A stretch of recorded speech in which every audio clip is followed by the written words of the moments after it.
Welcome to my channel. My name is Adina. I'm an intuitive astrologer. And on this channel, we talk about astrology, we talk about spirituality, and I am going to create a brand new series on how to interpret your birth chart. And so welcome to the very first video. I am going to pull up just a random chart that is actually for the current time, but I can still walk you through and demonstrate things that are in that chart. I also want you to know that I use tropical whole sign house system. So tropical astrology, whole sign houses, because that's how I learned astrology. That's what my teachers used. And so a lot of other astrologers use different house systems, different astrology. It's all accurate in its own way. This is just how I interpret astrology and birth charts. And so let's get right into it. In this video, I'm going to go over the 12 houses and the glyphs and what the glyphs mean. So let's pull up the very first chart. Okay, so now you can see the chart on the screen. So let's go over the glyphs. That way you kind of know and understand these symbols that are here. So let's start at the top here with the sun. So this right here where my arrow is, this is the glyph for the sun. This is Uranus. This one here is Mercury. This one is Chiron. This one here is Jupiter. This one is Neptune. This one here is the moon. This glyph is Saturn. And this glyph here is Pluto. And then here we have Mars and we have Venus. These glyphs that look like headphones and upside down headphones, this one here is the North Node. And this one here is the South Node. And so in your birth chart, if you want to discover your purpose, your mission here in this lifetime, the nodes is one of the energies that you do want to focus on. The North Node here is the energy you are moving into, and the South Node is the energy that you are used to. This is energy that you have accumulated a lot of knowledge, a lot of experience in throughout lifetime. So the South Node is where we feel the most comfortable. The North Node is where we feel uncomfortable because it's new territory, it's new energy. Now let's go over the personal points. So right here where you see a C or a S, which is also in some charts, it will show a C. It's known as your ascendant. And so in this chart, the ascendant is at 5 degrees of Virgo. The descendant, which doesn't show up on this chart, but is always directly across from the ascendant, it's always an exact opposition. And so in this chart, the ascendant is at 5 degrees of Virgo. The descendant is going to be at 5 degrees of Pisces. The ascendant represents you, and the descendant represents your marriage partner, your relationships. The midheaven here, where it says MC, this is your career, also part of your purpose and your journey. This energy is always, this is your work, and then always directly across, which is your descendant. This represents your parents. And just like the ascendant and the descendant, there's the midheaven and the IC, and there will be in some charts where it says IC, it's always direct opposition. And so in this chart, it's at 0 degrees of Gemini. The IC would be at 0 degrees of Sagittarius. So now that we've gone over the glyphs and the personal points, I want to get into the house systems. What do the houses mean? As you can see, there's this pie-shaped circle, which is divided into 12 segments. You can see the numbers here. And so here it starts with 1, and then it goes all the way around to 12. So there are 12 segments, 12 houses in your birth chart. Each one of these houses represents different themes and topics and areas of your life. So that's what we are going to go over in this first video and series of this how to read your birth chart. So let's start with the first house. So right here, the first house represents you, your personality, your character, your physical body, how you view and how you approach physical reality. Also, any experiences, any ongoing experiences that you have in this lifetime will show up in the first house. So if you have planets in the first house, it adds to the story, adds to your story, and can show different themes and topics that you will currently go through in this lifetime when it has to do with you, where your physical body, maybe your appearance, maybe your character, maybe how you approach this physical reality. The second house right here, which in this case is Libra, the second house represents your money, your finances, your material possessions, what you accumulate in this lifetime that has to do with materialistic things, materialistic value. Also, your values, your self-worth can also reside in the 12th house. So any planets or energy that is in the 12th house will add to this story when it has to do with maybe how you make money, how you bring in money and your finances, your material possessions. Now let's move to the third house. So in this chart, Scorpio is in the third house, which has the south node. And so the third house represents your community, your neighbors, your siblings, your cousins. Also reading, writing, speaking, communicating in early childhood, any early childhood experiences for early childhood education. So school, if you are a parent and you are wanting to dive into your children's chart or your child's chart, you can look at their third house to show maybe any issues when it comes to speaking, writing, communicating, or any issues that they may have in early childhood education. Now let's move into the fourth house. The fourth house, which in this case has Sagittarius, the fourth house represents your home, your family, your property, real estate. So purchasing a home, your family life and childhood can show up in the fourth house. Also, your family that you create for you in your retirement years can show up in the fourth house. So the fourth house represents your family, your home.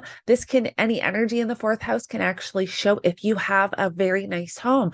Venus in the fourth house shows someone that really takes care of their home. They have beautiful things. Not always, because there can always be other indicators, but it is an energy that can show up. Now let's move to the fifth house. So the fifth house, which in this case has Capricorn, the fifth house represents play, pleasure, passion, creativity, and also children. So if your children can actually show up in your fifth house. If you have fifth house activations, this can be a time when you have children or you have scenarios or things that go on with your children. The fifth house can show your creative pursuits, your passions, what you're passionate about. The sixth house. So in this case, the sixth house, it has Aquarius and Pluto. So the sixth house represents your daily routine, your health, your nutrition, also your work. The sixth house can also represent pets and your employees. If you have a business, you can look at the sixth house for your employees.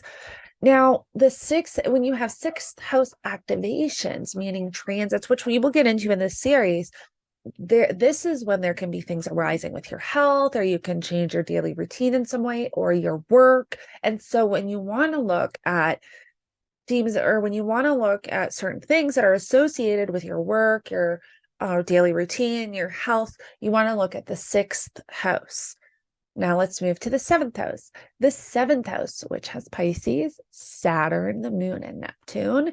And I will continue to use this chart through the series. That way, each video, we will go to the next step of making interpretations. So I will continue to use this chart throughout the series.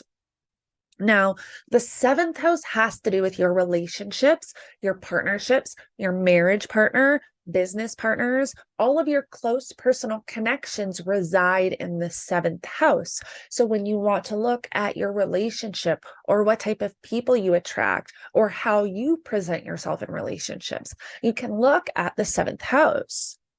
The eighth house, which in this case has Aries, resides Aries, is resided Aries. Oh gosh, Mercury stationing direct, and I keep using Mercury as an excuse. Anyways, okay. And the eighth house, which has Aries in this chart. So the eighth house represents money coming in from outside resources, your partner's finances. So if you are ever wanting to look at your partner's finances, you would look at your eighth house. You can all the eighth house also represents taxes, inheritance, psychological healing, and trauma. That also resides in the eighth house. And the eighth house also has to do with sexual behaviors, but more sadistic or darker sexual behaviors. Sex is in the fifth house, which is pleasure, passion. And so there are sometimes where these energies can show up where there's fifth house energy, which is that passionate sex, or the eighth house energy, which is more of that like other sex, if you know what I mean. I want to watch the words I use. So hopefully you understand what I'm saying. The ninth house, which has Taurus in this chart.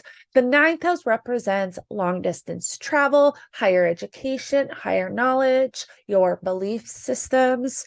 So if you want to know the higher education or about your higher education or your schooling, also if you have ninth house activations, this is when you can decide to go back to school. This can also, someone that has a lot of energy in the ninth house, it can also be someone that likes to travel a lot because the ninth house represents a lot of long distance traveling. The 10th house, which in this case has Gemini in it. So the 10th house, this is your career, your public reputation, and the legacy that you leave behind after your working years.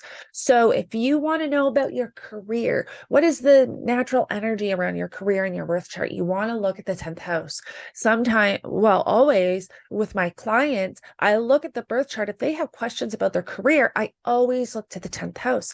This shows the natural energy within your chart that can connect you to these natural abilities and things that you gravitate to just naturally. It's the natural energetic flow. And so when you want to know about the career that really, really suits you energetically, you look at the 10th house. That's going to show you what you are good at naturally and what you gravitate to with work and what you truly will enjoy. And so in this case with Gemini here, this can really be someone that is great with speaking, communicating, writing. These are all Gemini topics and themes. And so somebody that would have Gemini in the 10th house would do very well with speaking, public speaking, doing something and putting something out into the world that has to do with writing, publishing, speaking, communicating. Now, let's move to the 11th house. The 11th house in this case has Cancer, and the 11th house represents friends, friendships, social groups, online connections. Also, your hopes and your dreams reside in the 11th house. And so when you want to know about your friends or friendships, you can look to the 11th house. Also, if you want to look into online connections or doing something online, you would look at the 11th house or 11th house activations.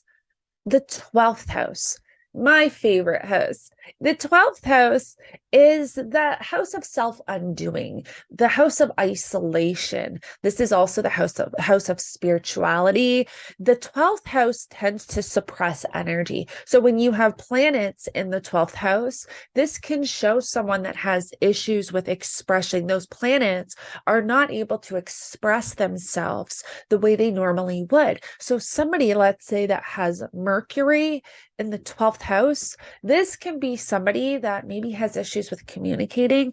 Even if Mercury is in a sign that they tend to do really well in, if it's in the 12th house, it can be that maybe in childhood they were taught, children should be seen and not heard. There is this energy around not being able to communicate, or even feeling like you're stupid, or feeling like you can't communicate, or having subconscious issues around these themes and topics, around these mercurial themes like reading, speaking, writing.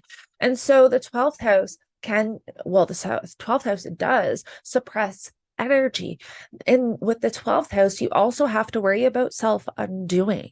That is, the 12th house is the house of endings as well. karma, endings of karmic cycles. So the 12th house, I really love to get in and talk about the 12th house. Maybe I would like do a whole series on the 12th house. I have a lot of 12th house energy. So I'm very familiar with the 12th house and working through energy with the 12th house in order to come out the other side.